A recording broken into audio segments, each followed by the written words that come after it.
Zacharie était le fils de Béréchia et le petit-fils d'Iddo. Son grand-père a été mentionné parce qu'il a probablement été élevé par lui après la mort de son père. Son nom signifie « Le Seigneur se souvient ». Le nom de son père signifie « Le Seigneur bénit ». Le nom de son grand-père nous aide à comprendre l'espoir de la première et de la seconde venue de Jésus. Zacharie a apporté de l'espoir aux gens de son temps et à toute l'humanité. Aujourd'hui, nous parlerons du prophète Zacharie avec Lucas Dario. Bienvenue dans l'émission Witnessing Jésus-Christ. Le péché a débordé de la grâce. Aidez-moi à obtenir plus d'abonnés et de notifications en aimant et en partageant cette vidéo. Likez la vidéo si vous l'aimez. Cela m'aidera à en faire plus. Entrons dans la vidéo. Le livre dit qu'il était contemporain du prophète Agé.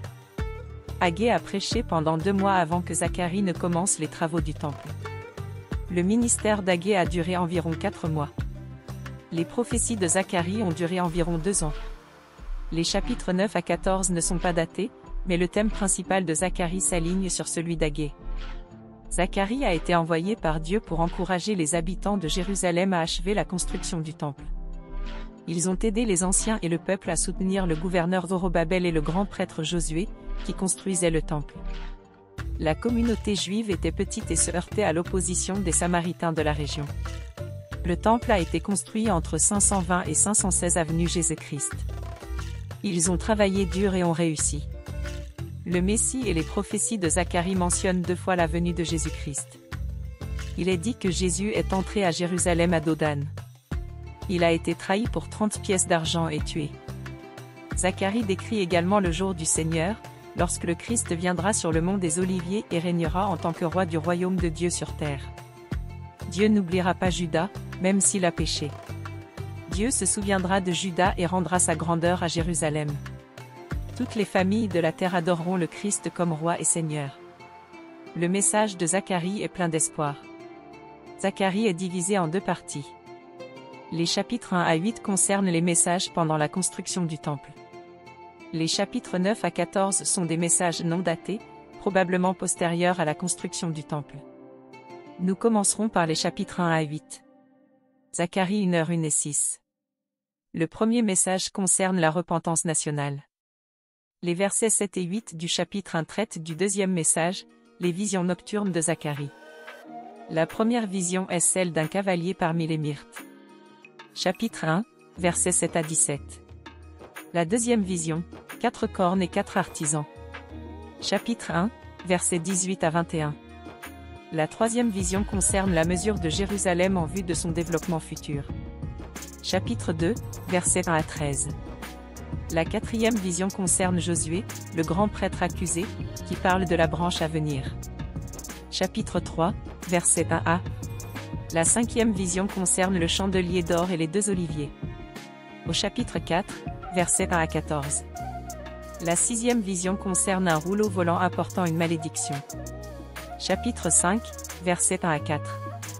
Septième vision, une corbeille portant une femme. Chapitre 5, versets 5 à 11. Huitième vision, 4 chars et des chevaux. Chapitre 6, verset 18. De nombreux commentateurs et spécialistes de la Bible estiment que le sens de ces visions n'est pas clair. En voici la leçon. N'inventez pas vos propres significations pour ces visions à moins que la Bible ne le dise. La cinquième vision montre un chandelier produisant de la lumière. Le Christ est venu dans le monde comme une lumière. Il nous montre le chemin de la vérité et de la compréhension. Le psaume 119, 105 dit « Ta parole est une lampe à mes pieds et une lumière sur mon sentier ». Le Christ a dit à ses disciples d'être des exemples lumineux dans un monde obscur. Faites briller vos bonnes œuvres pour que les gens glorifient Dieu. Le chapitre 6, versets 9 à 15, parle de captifs et d'un rameau qui fait référence au Messie, qui construira le temple de Dieu. Aujourd'hui, nous sommes le temps. Le chapitre 7, versets 1 à 8, parle du jeûne et de l'obéissance.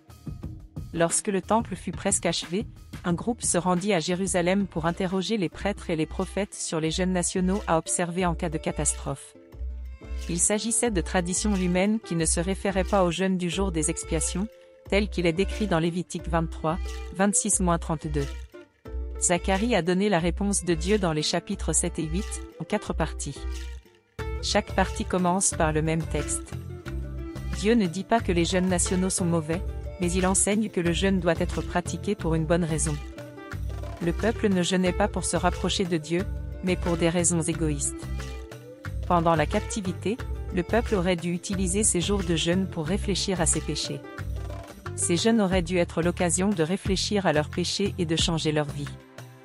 Ils s'apitoyaient sur leur sort.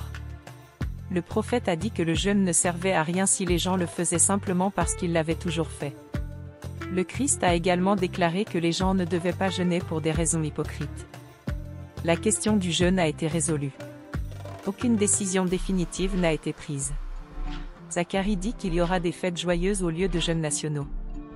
Ils imaginent un monde parfait lorsque Jésus-Christ régnera. Ce sera une époque de paix et de prospérité, avec des enfants jouant dans les rues de Jérusalem et des personnes âgées assises dans les rues sans crainte. Dans l'avenir, les gens iront de ville en ville pour prier et chercher le Seigneur. Beaucoup de gens viendront à Jérusalem pour prier et chercher le Seigneur. Ce monde sera libéré de la peur, de la pauvreté, de la maladie et d'autres problèmes sociaux. Les chapitres 9 à 14 et les 16 chapitres restants font des prédictions sur l'avenir du peuple de Dieu depuis cette période jusqu'à la fin du monde. Ils contiennent également des prophéties sur Jésus. Ils contiennent également des prophéties sur Jésus, le Christ, l'Évangile, les païens et la gloire de l'Église de Dieu, qui unit juifs et païens dans une communauté sacrée sous l'autorité de Jésus-Christ. Les 6 derniers chapitres traitent de la fin des temps. Le chapitre 9, versets 1 à 8, traite du jugement des nations voisines. Le chapitre 9, versets 9 à 17, traite de la chevauchée du Christ vers Jérusalem avant sa souffrance et sa mort. Ces versets font également référence à la seconde venue du Christ, lorsqu'il sauvera son peuple et apportera la paix au monde. Au chapitre 10, Dieu dit que les bergers n'ont pas réussi à empêcher les gens de pécher. Mais les choses changeront lorsque le Christ reviendra. Je les aiderai et ils marcheront en son nom. Au chapitre 11, Dieu continue d'accuser les faux bergers qui ont trompé le troupeau. Jésus a dit qu'il était un bon berger qui mourrait pour ses brebis. Un mercenaire est un berger qui ne s'occupe pas de ses brebis. Zacharie 11h17 dit que Dieu punira les bergers inutiles. Au chapitre 12, Dieu décrit une bataille autour de Jérusalem.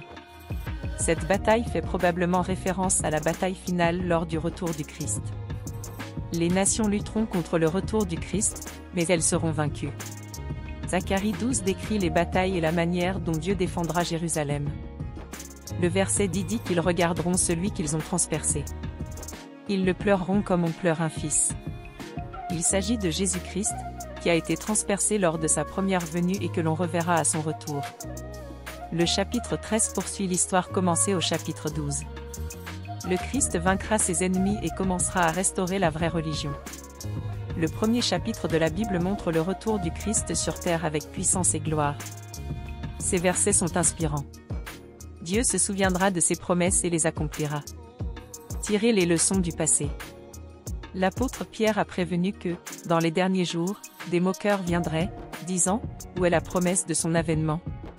Certains disent qu'il ne faut pas s'inquiéter des avertissements prophétiques de la Bible parce qu'ils sont faux.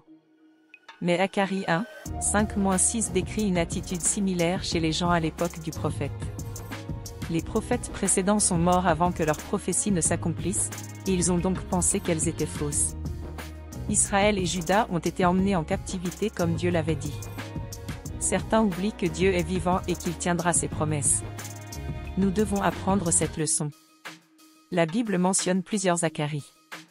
Certains confondent le Zacharie de 2 Chroniques, chapitre 20, verset 21, avec le Zacharie mentionné par Jésus dans Matthieu, chapitre 23, verset 35.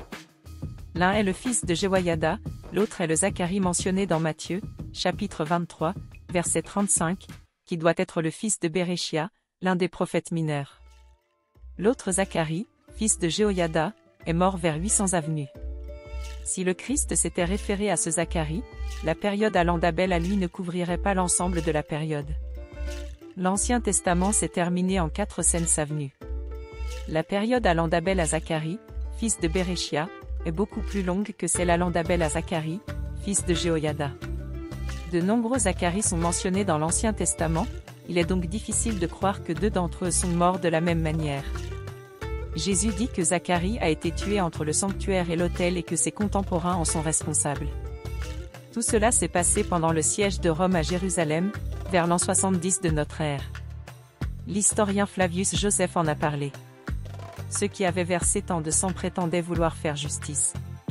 Ils décidèrent de tuer Zacharie, fils de Béréchia, à cause de sa lignée, de sa vertu, de son autorité et de son amour pour les hommes de bien. 60 juges prononcèrent la sentence.